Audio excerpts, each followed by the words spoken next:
This episode was proudly sponsored by Elise Harney Real Estate and Associated Lightning. Welcome to the very first episode of Main Street Moxie. I'm Thorne Christiansdottir. And I'm Mary O'Neill. And today, our first guest, we're so excited, is Kirk Kneller, who has been using his Moxie to make his local community a better place. He is the founder of the Kneller Insurance Agency, and he believes in finding a need and filling it, as well as putting the work in. That philosophy has allowed Kneller Insurance to grow and help families and businesses across the Northeast to ensure that their lives are taken care of, via insurance, of course. Kirk is a lover of all things bovine. He's a cattle farmer, and to support that love, he created a wedding barn venue on his farm. Wherever there's a cause to support in the community, you're likely to find Kirk helping out or underwriting it in some way. For more information and show notes about Kirk, visit our website, www.mainstreetmoxie.press. And here's Kirk Kneller.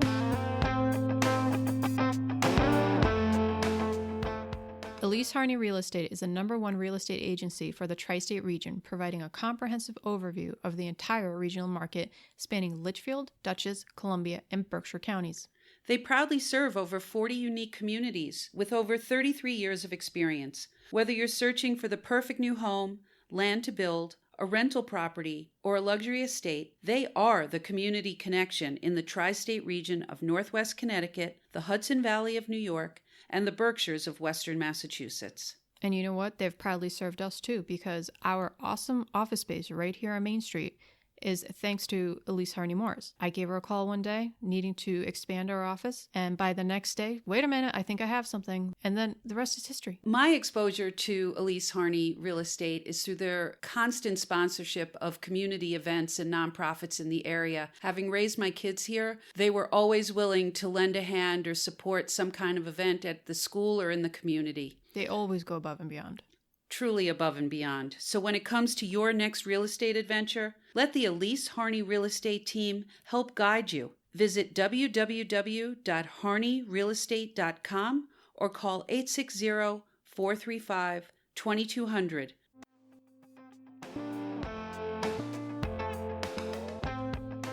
Mary, did you know that 1 out of 200 homes are struck by lightning each year?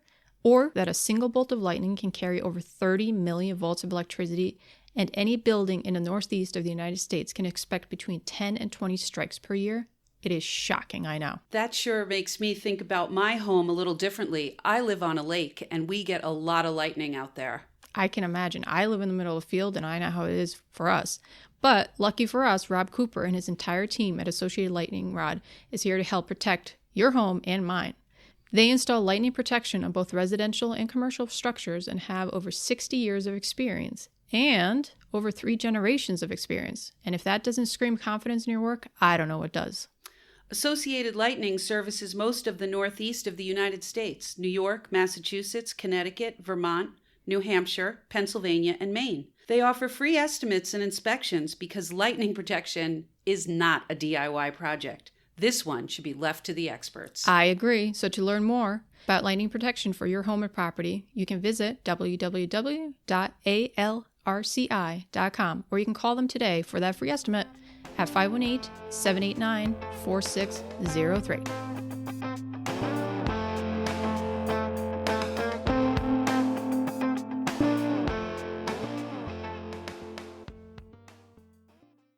Kirk, welcome. Thank you for being our first guest. Thank you, Thorne. And as you know, the name of our podcast is Main Street Moxie. So what we like to do is have each guest start by telling us how they define Moxie and in what areas of your life you feel that you've exhibited. Well, Thorne, Moxie is an interesting word. It can be construed as many different things. I think that the general public would think of Moxie as being this bold, kind of outlandish action and just characteristic of people. I actually don't agree with that. I think Moxie is inner strength that shows their confidence and the fact that they have the ability to do what they say they're going to do. Moxie is an interesting word, though. Yeah. That's what we thought. That's kind of why we chose it. And we also feel that the definition is very much that. And that's why we kind of, in our guest put the list of guests together that we felt exhibited the different avenues of it. So with that definition, how do you, in your life, have you used it? Well, I'm flattered that you believe that I have Moxie. I think that, when I was in college, it's interesting, when I first started my business life, I was supposed to be a veterinarian, accepted at Cornell in their pre-vet program, and ended up dropping out. Dropped out because I had a love of cattle and milking cows, to be specific, an industry that you can't make any money on. Right. Although it's a disease. I tell all my dairy farmers, once you have it, you can't get rid of it. There's no pill that you can take to shirk it.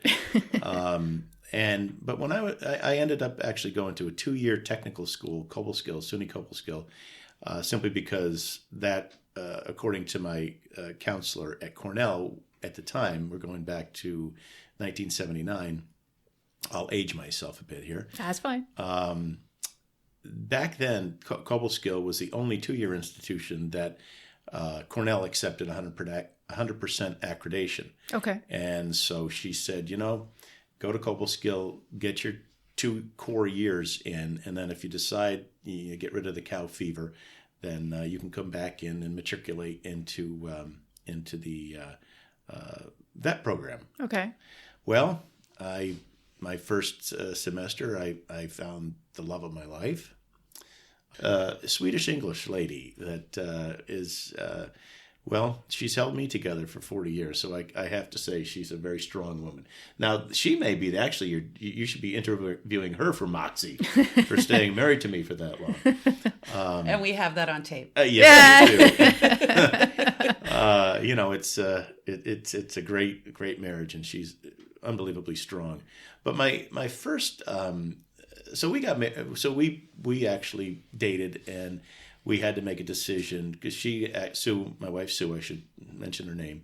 She was in the horse husbandry and was on her way to Cornell to be a vet also. So I, quickly we formed a bond. She was from suburbia. I had cattle already, and we decided that we probably wanted to start a dairy, a small dairy, because neither of us were from dairy families. Well, I was working actually for a gentleman by the name of Arnie Nissen, probably the most successful dairyman I'd ever met to this day.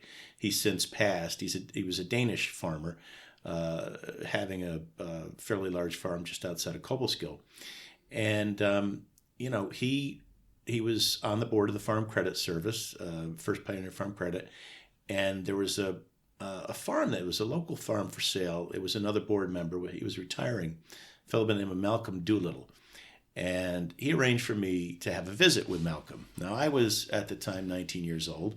I had essentially probably $400 or $500 in the bank and a pickup truck, the clothes on my back, and quite a tool collection with 13 cows. And Arnie said, you need to go talk to Malcolm. He'd like to sell you the farm.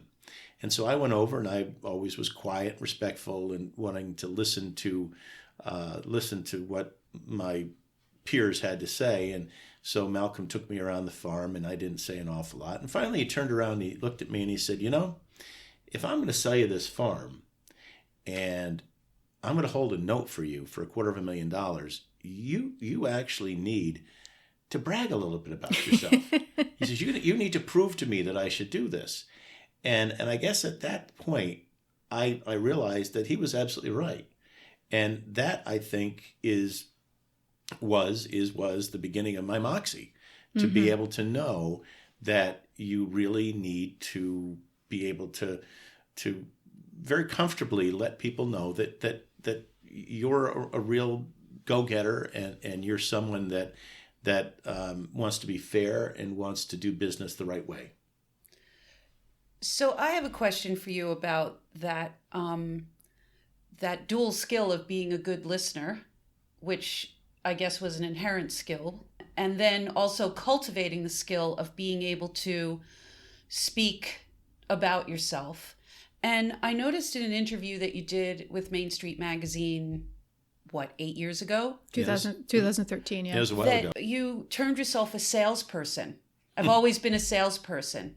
What traits do you have that you feel make you effective as a salesperson while maintaining that integrity, that listening, and that not being over boastful, but just accurate about yourself? That's a really, really good question, because in my business, I'm now in the insurance business, obviously, as you both know.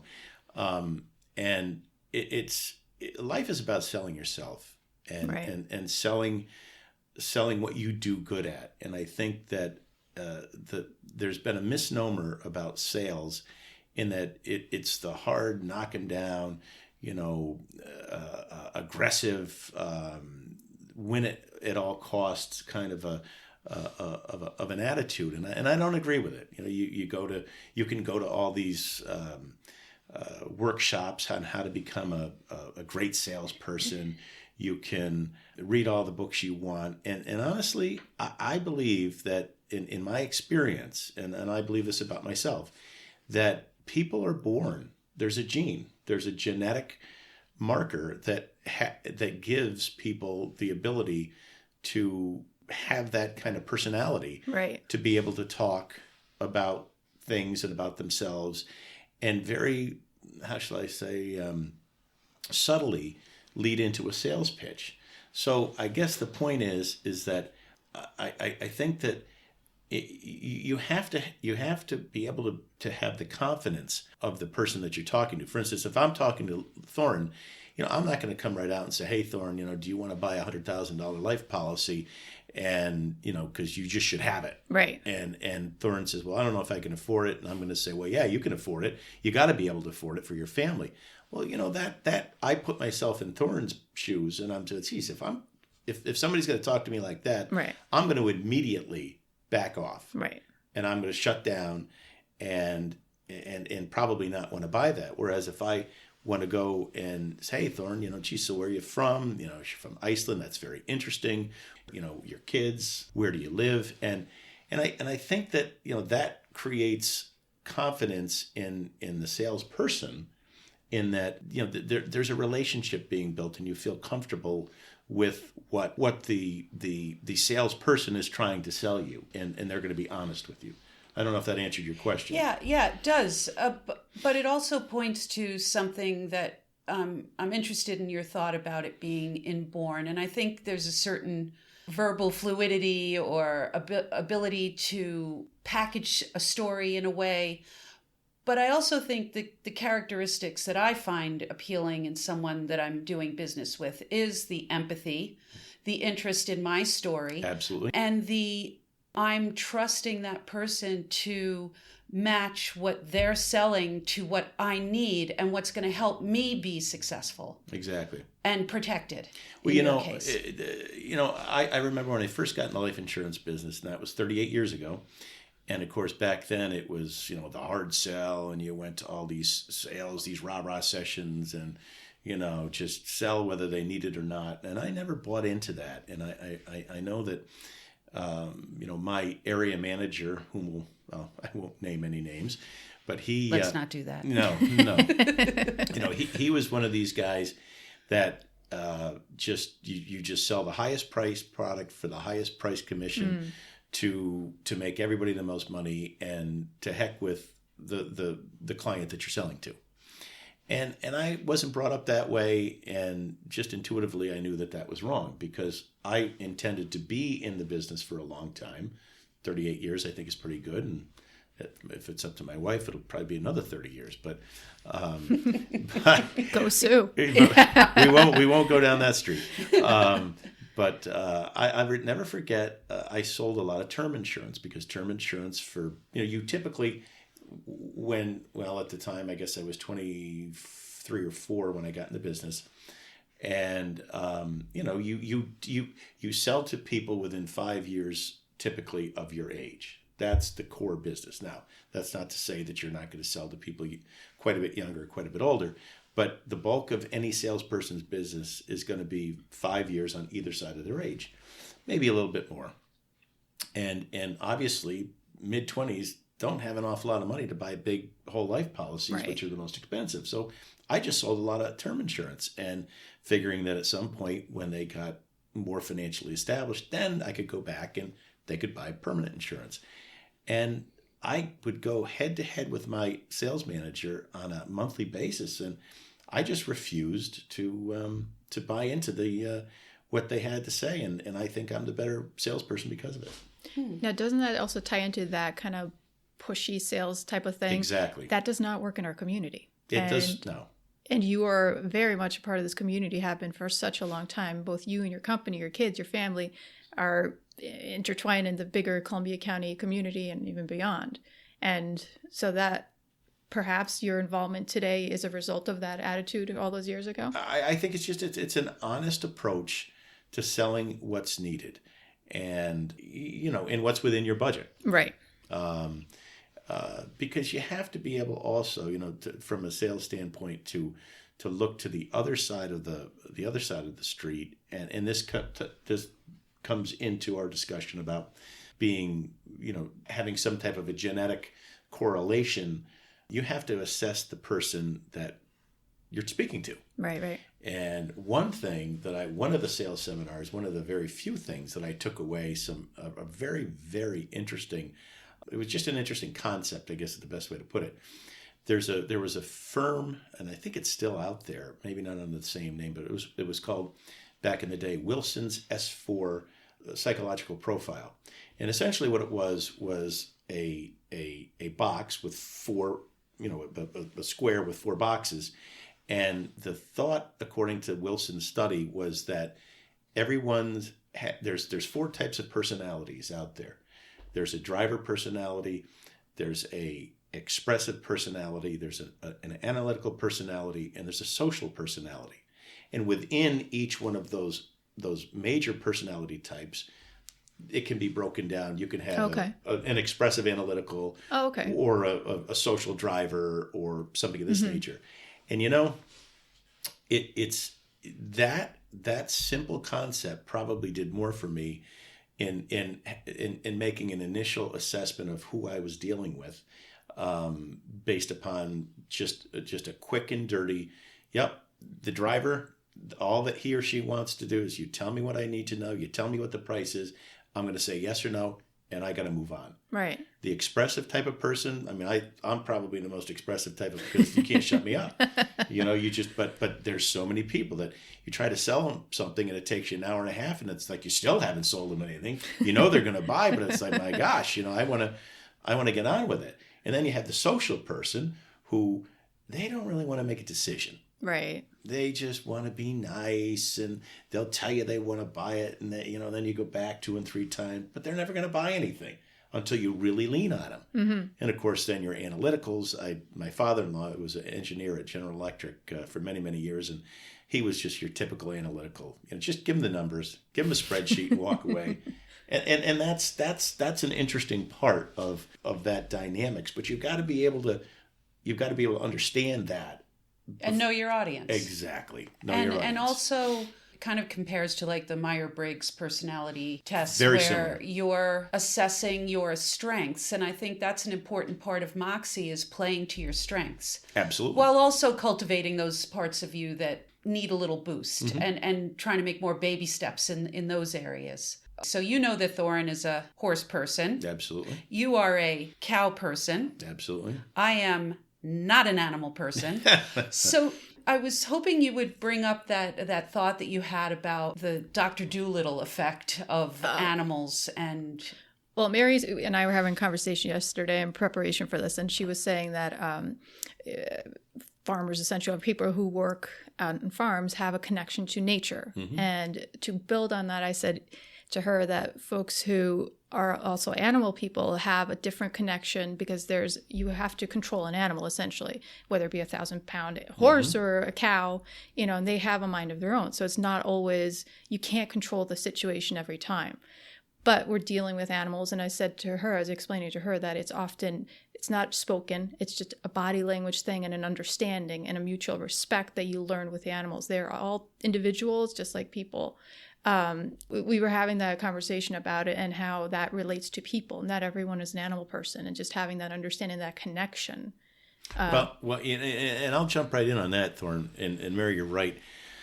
With cows, I'll speak to my my strengths anyways. And we do have horses, but an animal, a cow, a horse, your large animals do have the ability to pick up on certain feelings, emotional feelings. Oh, for sure. If you're nervous, they get nervous. Of a human being and of another animal.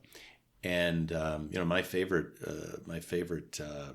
example is my wife gets very nervous around cows, and she used to want to help move the cattle. And I just got so that I said, Sue, just stay home or stay in the car, because they would sense that anxiety. And then they would become anxious. And it's so true. And I think that, again, if you translate the animal example, to your point, Mary, to a potential client in whatever industry that it is you're trying to make a deal, if I may, you have to sense, is it the person that I'm talking to, are they comfortable or are they anxious? And if they're anxious, how can I make them comfortable? Right. How can I settle them down? What can I say to them that's going to put them at ease? Maybe it's just a simple, I'll use Thorn as an example. I've got a cousin who lives in Iceland. Well, now suddenly she's, that's kind of nice. In her mind, she's probably thinking, well, okay, there's that Icelandic connection, and he's probably an okay guy, or she's probably an okay gal, whatever the case might be. And that is, I think that's very, very important, is to know, again, the feeling of someone before you sit down and try to make your pitch. Right. Jumping off of what Thorin said, what we were talking about yesterday, I find that in our teched up society, we are becoming less and less attached to the natural world. And that over time, there's this misconception, this illusion that we can control what happens in the natural world. And I'm just wondering how your work as a farmer, where you're dependent on the elements of weather and crops or feed, whatever it is, how that has kind of informed your life view of boundaries of what you can control and what you have to accept. That's actually pretty interesting. I hadn't really thought about it in that way, but I will tell you that I check the weather every morning. I've got 2 different weather services, and very sensitive to temperatures versus feed.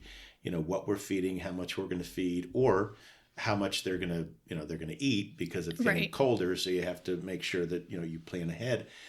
Chickens, they don't lay well in the cold weather. I think that the fact that the technology aspect is interesting, because I think that most farmers that I know, and we have a very, very large clientele of farms, they've embraced technology for the better. Right. They're able to utilize, for instance, all the weather services and the Doppler technology to be able to bring in more crops and a higher quality crop.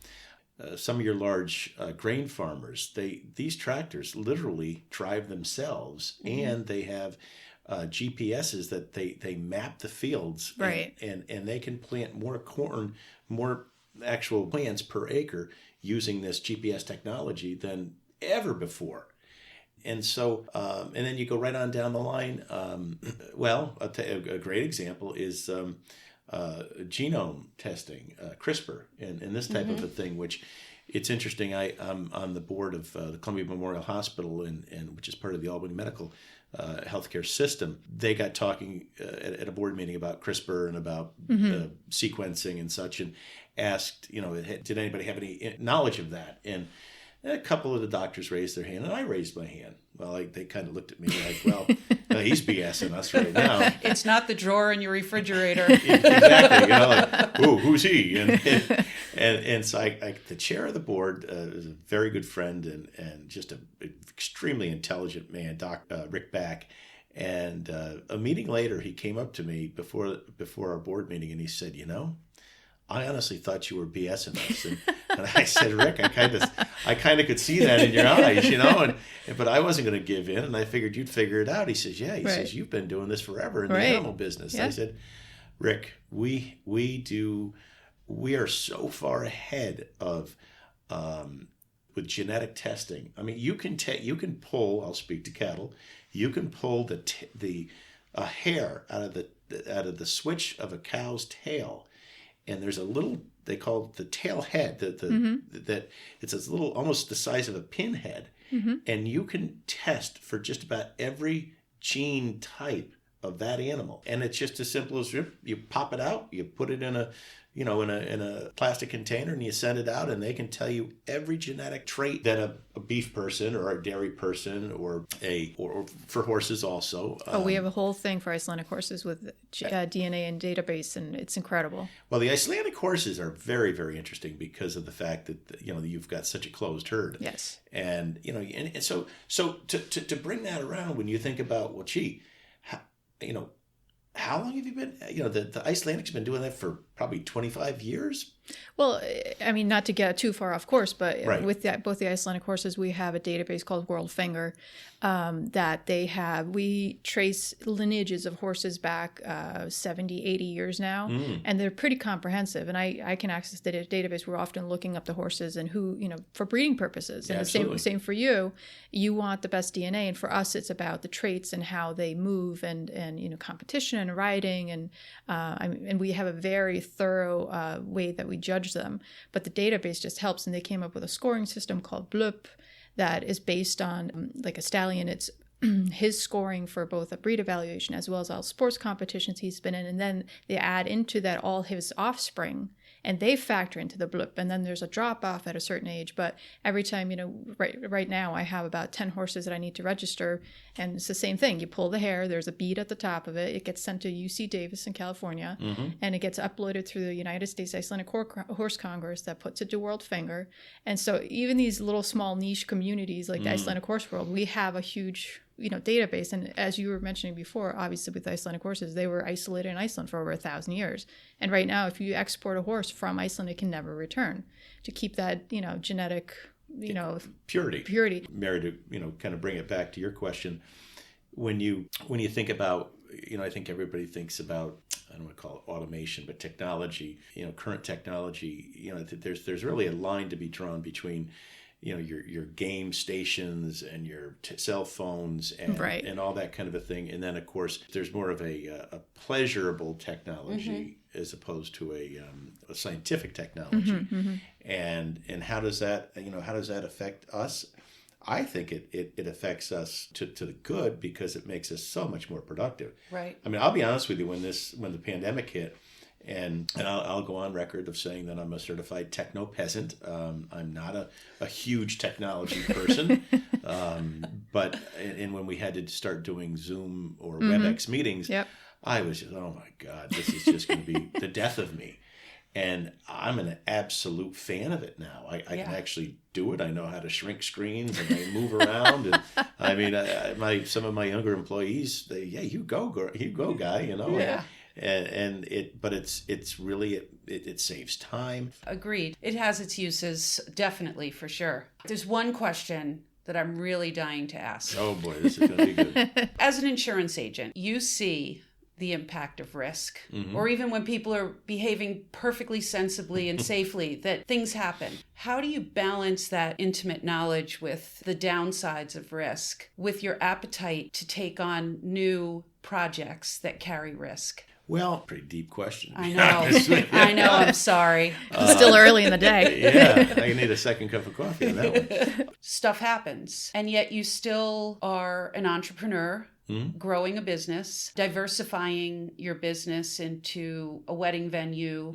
You're still a dairy farmer. You probably still have some life left in you for maybe another venture. How do you keep your appetite for risk up, knowing all the things that can possibly go wrong? Well, I think that when you put it like that, to be quite honest with you, the reason why we have a wedding venue is so the firm can actually make money. Who knew? It's my, sounds familiar. It's my age-old answer to the question when folks come up and they buy a piece of land and they know that I have a farm. We have 455 acres. We have actually 90 head of beef. We do cow-calf instead of dairy now because it's just so much labor unintensive. So they'll say, somebody comes and buys a couple hundred acres. They'll say, well, geez, how do you make money in a farm? And I'll look right at them and talk about Moxie. Here's where Moxie comes in. Yep. I look right at him. I say, well, I'll tell you how you make money. And usually the wife is the one who, gets on the edge of her seat because she knows that she's not too interested. She's not sure that this is the right thing that should be done. And I say, well, what you need to do is you need to take $500,000 and put it in a bank account on January 1. And if you have $80,000 on December 31, you made money. And they all kind of sit back in their seat and they look at you, and then we all laugh. But I said, no, that's really what it boils down to, unless you have some type of a non-traditional type of agricultural operation that you can, agritourism, I guess, is the best way to put it, which is what a lot of farms are getting into. With respects to the insurance business, I honestly think that with the increasing risk, COVID-19, it's a terrible tragedy for many families. But there's a lot of opportunity there because, it was excluded. COVID coverage for viral diseases, infectious diseases is what it was and still is in most cases excluded in all policies. So therefore, your restaurants, your hotels, all these wonderful industries that counted on human interaction had to close down with no ability to recoup that loss of income. We're gradually now slowly seeing new forms that can be purchased and policies that can be purchased to cover for that exposure. Cyber risk is, if you asked me this question 2 or 3 years ago, right, I'd laugh at you. Well, there's been so much in the last 2 years of hacking and all that. Unbelievable. These are things that present a lot of opportunity for us, new lines of business that, again, 20 years ago, there's no way anybody's going to buy any insurance for that. Right. But today, you have to. Right. Well, I guess one of the things that we also felt that can often define Moxie is how people view failure. And me personally, I don't necessarily think failure is a thing. I don't think that's an end point. I think that's a learning point and a pivot point. Absolutely. But that's just me. So one of the things that we like to ask our guests is how they view failure, how they've learned from it, how they've pivoted from it, and if they think that things are a failure or not. Well, in the sales business, we have a lot of failure. So good we can laugh about it. Oh boy, I guess so. My son, my daughter is 5 years ago was in, joined the agency and does my employee benefits in a very difficult time because Obamacare had come in and essentially offered free insurance to a lot of our clients, and we lost well over $1 million in written premium. Wow. And I said, well, honey, you're here, and go, Lauren. Daddy loves you. That's right. You can do it, Lauren. Numbers are going down, but there's got to be a silver lining someplace, and there was. There was. We're back up 5 years later. We're almost doubled in revenues, and she's done a wonderful job. But that could have been a cause to just throw in the towel and say enough. But in her case, she's like myself. Everybody says that your daughter looks like your wife and has your personality. So maybe she's got some of my Moxie. I don't know. Yeah, well, I'd say so. I've met Lauren a few times. Yeah, dealt with her quite a few times with insurance. Think she may. And my son actually just got into business a year ago, and the one thing he's doing more of the property casualty type of business, and which involves more direct, knocking on doors, direct, interaction. And the first thing I told him was, Dan, I'm going to tell you what an old sales rep told me, and for every no that you get, you're just that much closer to a yes. So, you have to keep asking, and if you don't ask, you'll never, ever get a yes. And that's something, that's so simple that it's lost in the shuffle. And the no's that you have, I've got another fellow who does all my farm business, not all of it, but he's probably 90% farm, writes farm insurance. And, when he first got done, here's a fellow, interesting dichotomy, if I may. He was a retired dairy farmer in his early 50s. And he decided he wanted to sell farm insurance. So we took him on, And I gave him the same talk, and you know, you get discouraged. You get discouraged if sure. you don't have a really, you know, a good solid moxie about you that you're going to make it. But you know, he said, "Gosh, I get so many no's. And I said, "Dave," I said, "I'm going to tell you right now that in 2 and 3 years, those no's are going to come back to you, and you're going to have them as accounts." And sure enough, 2 or 3 years later, he'd come. He said, "My gosh, look at this! I left a couple of cards 2 years in a row. I stopped coming, and now they're calling." And a lot of it has to do with just persistence. And I think maybe just to kind of tie that in, I think Moxie has a lot to do with persistence. To be just very pleasantly persistent and make your case. And I think that's... I think that also ties into what we were talking about yesterday, Malcolm Gladwell's 10,000 hours, to put in the work that sometimes you're not, you know, some people may view as just, oh, that's just handed to him, or he's just lucky, or, you know, some excuse such as that. Now I'm going to interrupt here, and I'm going to go back ahead. to... I'm going to go back to Mary's... I'm going to go back to Mary's question about how technology has influenced business. And to your question, or to your comment, Thorne, you're absolutely right. I think that what has been lost in a lot of business situations is discipline. Right. And a lot of it is because people knew, I don't want to say young, because that's not necessarily the case, but people knew in a industry type, they expect immediate results. Right. You know, because let's face it, when you can place a phone call to China with your cell phone. Yeah. In the middle of a field somewhere. I mean, that to me is amazing. So you get that everybody's getting these immediate results. If you want a book from Amazon, you order it and bingo, it's there the next day or in 2 days, and it's immediate results. Whereas when you try to when you're new in an industry, or you're trying to learn a trade, or trying to learn inexperience, we'll call it that. Yeah, sure. Folks, I think, become frustrated because they're so used to the immediate satisfaction. And now, you know, there's never an easy way.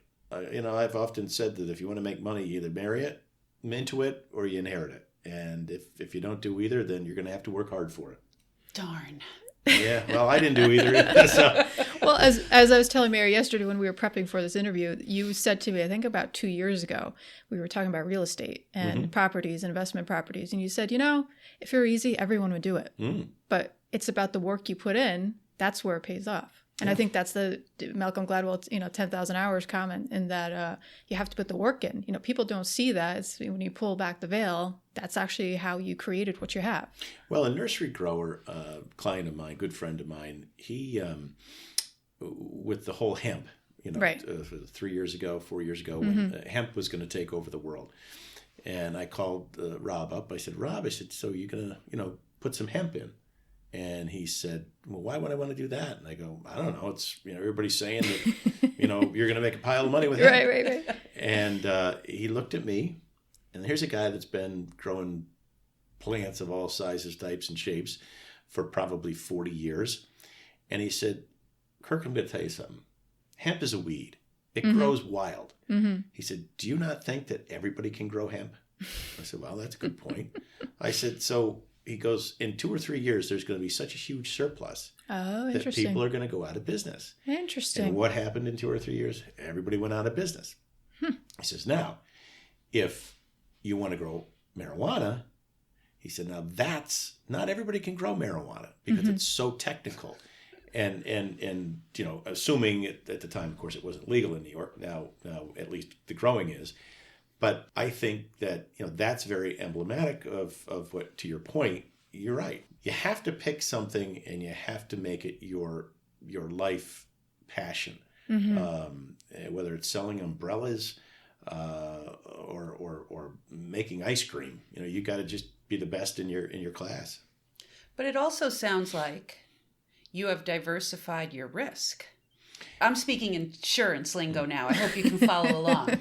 But you said, you've got different streams, yet you've managed to, it seems, give your all to all of them. And that I just sometimes wonder about a pragmatic passion where you go for it, but you also have a little bit of a fallback, just for that security. Yeah, so the Rothschild family, so I'll get into that if you want to talk about different income streams. The Rothschild family, which arguably is probably the wealthiest family in the world and always has been since the 1600s. We won't go into how that happened, but the Rothschilds, basically their basic premise is you put a third of your money in stocks, bonds, equities. You put a third of your money in your collectibles, artwork, numismatics, stamps, coins. Interesting. Anything, jewelry, and then you put a third of your money in land. And in doing so, you've essentially hedged your risk.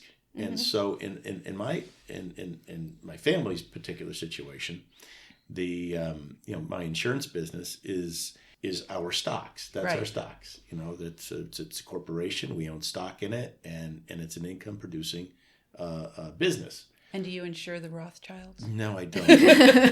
I don't know if I'd be sitting here if I did. Sure you would. But yes. I think we're going to close out with one more question that Thorin and I were also talking about yesterday as she was describing you to me.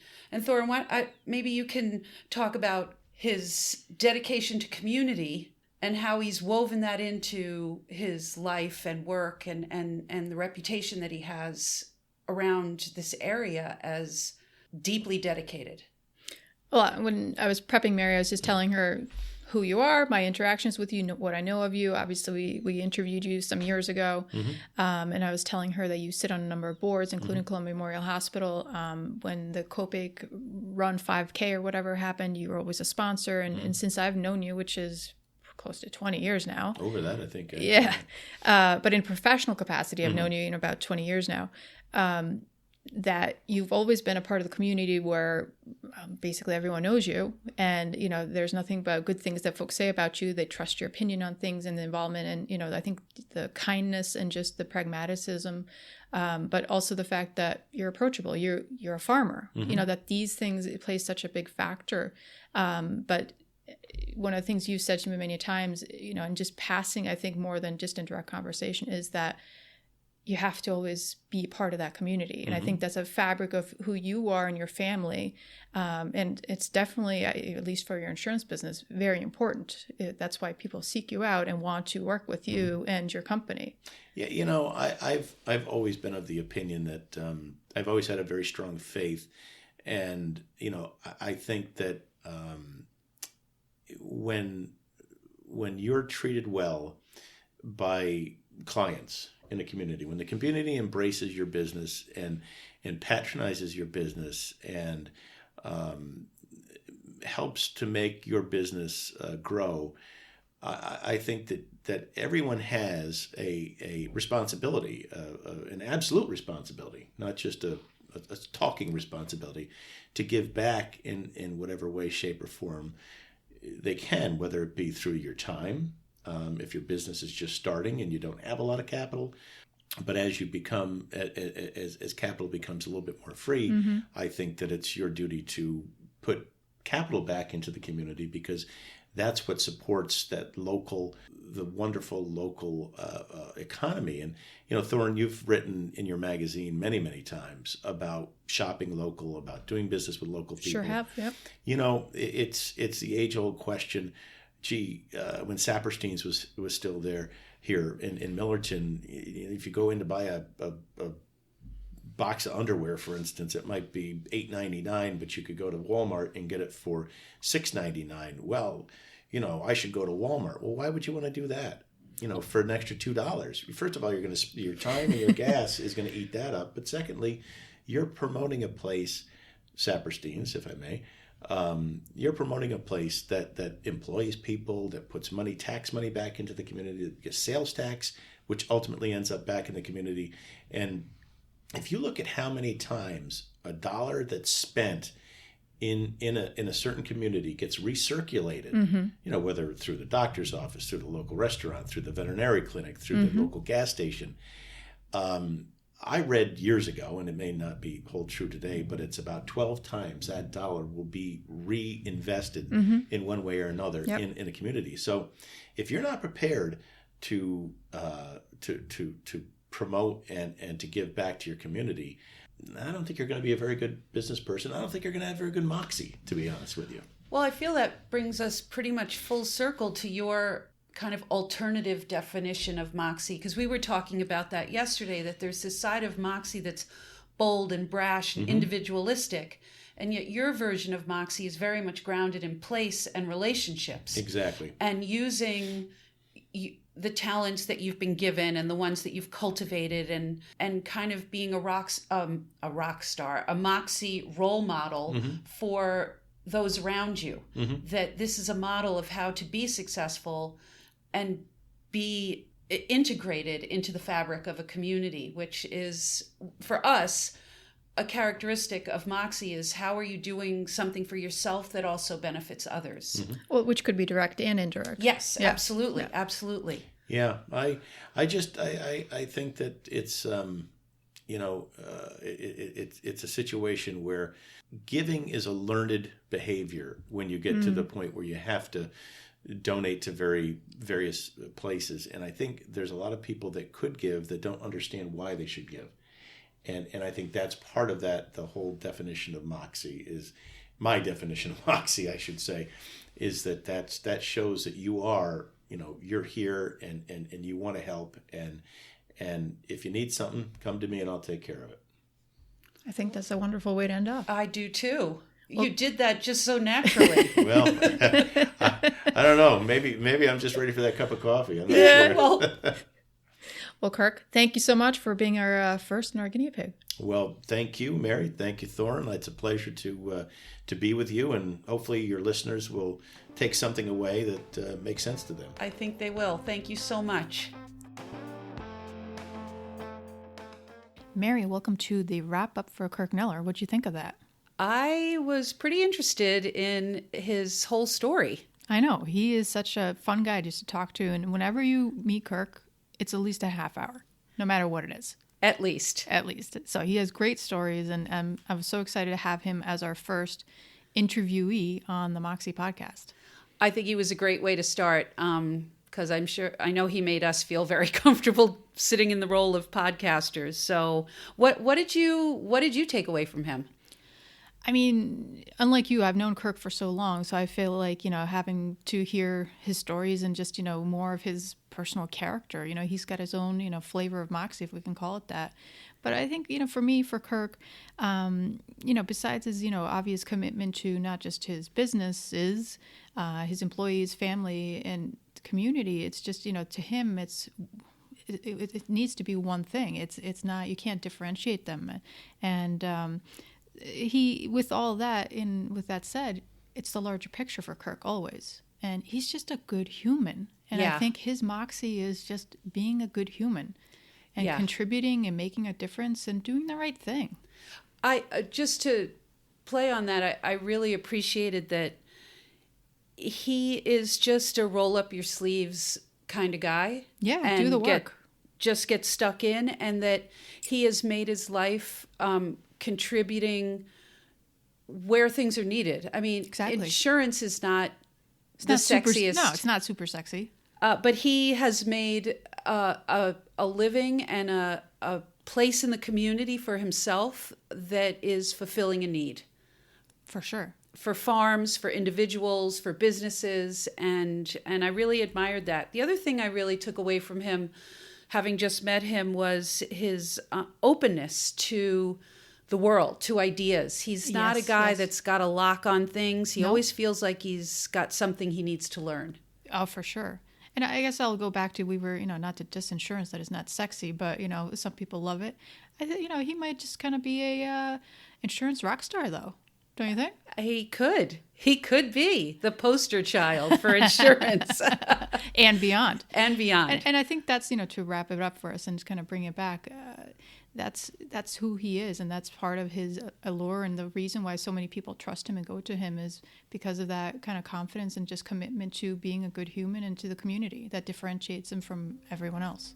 Agreed.